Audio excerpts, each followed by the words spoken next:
22살이신 분이 남자친구 만난 지 조금 지났고 성관계 하고 나서 아래가 좀 찢어졌나? 저는 질염인 줄 알았는데 저는 방광염인 줄 알았는데 파우피임 약이 굉장히 많은 호르몬이 들어있기 때문에 효과가 좋은 약은 맞는데 이게 어쩌다 한 번 드시는 게 아니고 그냥 남자를 만나지 마세요. 왜 이러세요? 그러다 보면 이 추가로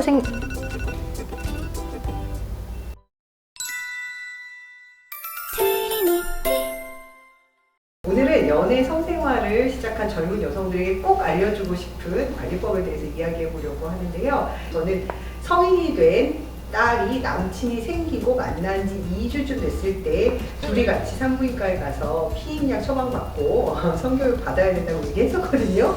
원장님들 두 분 다 딸 있으시잖아요. 네. 어떠세요, 정 원장님? 원장님 딸한테 그렇게 얘기하면 따님 가실 것 같으세요? 저한테 얘기 안 하고 뭔가 작업을 할 것 같은데요. 근데 이제 뭔가 물어본다면 콘돔을 안 쓰는 친구하고는 아예 시작을 하지 마라. 그 얘기를 해주고 싶네요. 저는 남자친구를 안 만났으면 좋겠어요. 너무 솔직. 진심.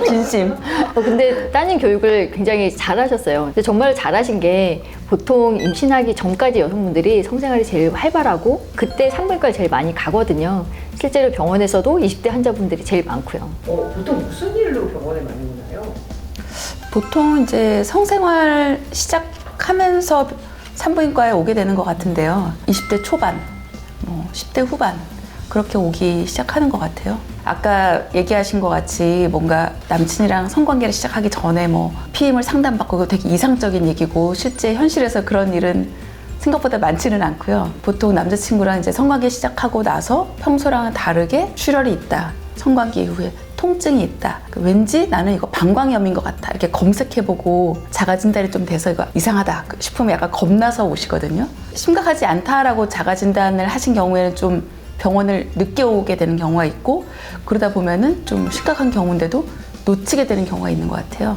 얼마 전에도 저희 병원에 22살이신 분이 남자친구 만난 지 조금 지났고 성관계 하고 나서 아래가 좀 찢어졌나? 소변 자주 마려우니까 방광염인가? 이렇게 하고 오셨거든요. 검진을 쭉 하고 균 검사하고 암 검사도 다 하고 그리고 염증이 있으니까 약도 드리고 했어요. 일주일 있다가 결과 보러 오니까 이제 클라미디아 감염인 거죠. 클라미디아가 가장 흔한 성병이고 성병이면 그때부터 갑자기 저는 질염인 줄 알았는데 저는 방광염인 줄 알았는데 성병이면 이제 나중에 애 못 갖는 거 아닌가요? 막 이런 거 물어보고 성병이 치료가 되나요? 이런 걸 물어보거든요. 근데 이제 이런 상황이 자주 생기는 이유는 아무래도 아까 말씀드린 그런 증상으로는 질염인지 성병인지 이런 걸 구분할 수도 없고 그리고 이게 워낙에 출혈이나 통증은 쉽게 사람들이 많이 겪는 증상이다 보니까 별거 아니다. 근데 그 상태로 오래 있다 보면은 또 생각만큼 이런 질염이 만성화되거나 아니면 자기도 모르는 성병이 있거나 그렇게 되는 경우가 종종 있는 것 같아요. 그런 경우는 실제 난임이 되기도 하나요? 성병이랑 우리 질염이랑 좀 다른 이유가 질염은 말 그대로 자궁 그 상방으로 더 이상 그 뱃속 깊이 염증이 진행하지 않고 질 안에 국한되어 있는 거지만 성병균이라고 하는 것들은 대체로 이렇게 자궁을 타고서 나팔관 그리고 뱃속의 복강 안쪽까지 광범위한 감염이 만성 염증, 만성 통증 그러다 보면은 정말 운이 없으면은 난임의 원인 될 수 있으니까 두 개를 굉장히 가려서 확실하게 치료가 필요한 거죠. 사실 여기서 성병 얘기를 하게 된 거는 질염, 성병 이게 두 개를 증상으로는 구분할 수 없다. 그리고 성병이 무증상이 많다. 겁주려고 드리는 얘기는 아니고요. 실제로 이렇게 우리나라가 굉장히 선진국이고 사람들이 병원 이용을 쉽게 많이 잘 하고 있는데도 성병이 10대, 20대에서 계속 늘고 있대요. 그리고 성병이랑 또 비슷한 HPV 같은 감염도 우리나라 점점 늘고 있고 줄지 않는 상태이거든요. 그러니까 이런 거 생각하면은 내 몸을 서로 잘 챙겨야겠다. 그걸 말씀드리고 싶어요. 20대에 또 통증이나 출혈이 없어도 생리불순이나 피임 같은 걸로도 많이 오나요, 병원에? 20대 분들 그런 경우가 많으시죠. 특히 생리가 좀 규칙적으로 있다가도 한두 달 없어지면 이게 스트레스 때문인가? 이렇게 생각하고 그냥 넘어가시는 분들이 많아요. 실제로 한 3개월 이상 생리가 없었던 분이 오셨는데 없던 통증도 생기고 질출혈도 생기고 그제서야 이제 병원에 오시게 된 거예요. 그래서 그래서 검사를 해봤더니 이제 다낭성 난소 증후군이었거든요. 이런 경우에는 계속 오랫동안 방치하게 되면 이제 배란이 계속 불규칙해지고 그다음에 호르몬이 잘 안 나오게 되니까 난임이 되는 경우도 있어요. 피임약을 드시고 있는 경우에도 주기적으로 좀 확인을 하고 자기 몸 상태가 어떤지를 좀 보셔야 되는데 예전에 어떤 경우가 있었냐면 피임약을 한 6개월 이상 쭉 드셨던 분이세요. 그래서 임신이 될 거란 걱정을 안 하고 그냥 지내셨는데 3개월 생리가 없어서 왔는데 임신이었어요. 그 약을 복용한 히스토리를 자세히 들어보니까 중간중간에 빼먹기도 하고 이때는 본인 스스로 그냥 안 먹어도 되겠다 생각하고 넘어간 날도 있고 그렇게 약을 좀 듬성듬성 복용을 하셨더라고요. 근데 그러면 굉장히 위험하거든요. 그래서 경구 피임약은 매일매일 먹어야 되고 또 같은 시간에 챙겨서 드셔야 돼요. 근데 굉장히 좀 귀찮죠. 그래서 잘 못 챙겨 드시는 분도 있고요. 남자친구가 좀 생겼다 없었다 뭐 이런 분들은 남자친구 있을 때는 먹었다가 없을 때는 안 먹었다가 이러시는 분들 있어요. 이제 그러면 이제 이런 사고가 생기기가 쉽죠. 요즘은 사후 피임약 얘기도 하던데요. 평소에 피임을 안 하시던 분들은 어떤 이벤트가 생기면 그제서야 약을 드시게 되거든요. 근데 사후 피임약이 굉장히 많은 호르몬이 들어있기 때문에 효과가 좋은 약은 맞는데 이게 어쩌다 한 번 드시는 게 아니고 반복해서 드시게 되면 호르몬 균형을 많이 무너뜨리기 때문에 건강에 굉장히 안 좋을 수가 있는 거죠. 그래도 그 약 먹으면 효과는 좋은가요?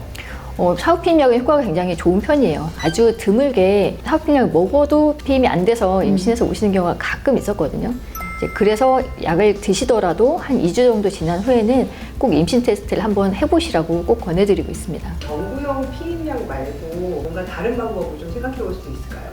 그렇죠. 보통 이제 피임약을 가장 첫 번째 피임 방법으로 선택하는 게 시작하기 손쉽다라는 이유거든요. 피임약이 굉장히 효과가 좋고 그리고 나름 안전한 약임에도 불구하고 피임약을 오래 먹기 힘든 게 현실이에요. 우리 다 사람이기 때문에 사람은 원래 망각의 동물이잖아요. 그래서 이제 피임에 실패할 뻔하고 이제 한 번씩 가슴을 쓸어내리는 그런 경험을 하고 나면은 이제 한 번 이제 몸에 딱 장착하는 걸로 오래 갈 수 있는 이제 아주 장기 피임법을 상시적으로 할 수 있는 피임법을 결국 선호하게 되는 것 같아요. 팔에 넣을 수 있는 임플라논이나 자궁내 장치, 카일리나 미레나 이제 그런 루프가 있습니다. 특히 출산하신 분들은 더 하게 되고 피임에 대해서 처음에는 내 몸에 뭔가를 집어넣어서 호르몬 임플란트를 갖는다라는 이 개념적인 거부감이 되게 큰데 실제로 이제 호르몬 피임을 이제 피임약을 통해서 경험하고 이게 특별히 내 몸에 불편하지 않고 내 그 생리 주기에 생기는 증상을 편하게 완화시켜 준다. 이제 이런 치료적인 부분을 좀 경험을 하시면은 그 다음에는 이제 몸 안에 이식할 수 있는 루프나 이제 임플란트에 대한 거부감은 좀 많이 줄어드는 것 같아요. 젊은 여성들의 경우에 체중 증가하고 생리불순이 좀 관련이 있을 수도 있다는 얘기죠. 맞습니다. 젊은 분들한테는 체중 얘기를 빠뜨릴 수가 없는데요. 체중이 증가한다는 거, 그러니까 지방세포가 증가한다는 거는 지방세포에서 여성 호르몬이 추가로 또 나오기 때문에 이 여성 호르몬이 배란을 방해하기도 하고요. 생리를 불규칙하게 하고 생리통을 만들기도 해요. 그리고 남성 호르몬을 증가시키기도 하고요. 생리를 좀 규칙적으로 하다가 어느 때부터 갑자기 생리가 불규칙해졌어요. 이런 말씀을 하시는 분을 잘 여쭤보면 체중이 최근에 늘어난 경우가 많거든요. 이제 그런 분들은 어떤 약보다도 체중을 관리하는 게 가장 좋은 효과를 갖게 되고요. 실제로 한 5%, 10% 정도만 감량을 해도 생리주기가 돌아오거나 호르몬 개선이 되는 경우가 많습니다.